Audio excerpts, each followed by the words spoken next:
Friends, good morning, happy Sunday. তো সকাল সকাল তো রান্না শুরু করেই দিয়েছি।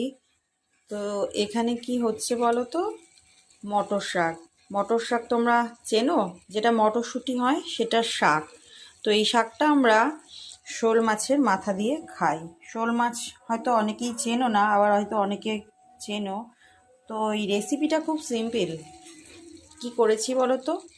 তেলে মানে কড়াইতে তেল গরম করে পাঁচফোড়ন দিয়েছি, কাঁচা লঙ্কা দিয়েছি আর শুকনো লঙ্কা দিয়েছি। তো শাকটা ভালো করে ধুয়ে কেটে রেখেছিলাম, দিয়ে শাকটা এখন একটু নরম করে সেদ্ধ করে নেওয়া হচ্ছে।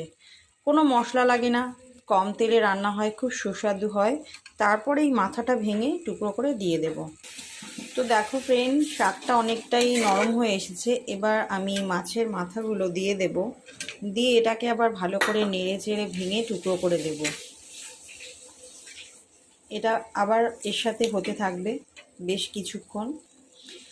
এই মাছের মাথা দিয়ে এখন আমি শাকটাকে আরও ভালো করে বেশ কিছুক্ষণ একটু শাক দিয়ে সকাল তখন যে শাকটা রান্না করছিলাম, রান্নাটা ফিনিশিংটা এইটা হয়েছে।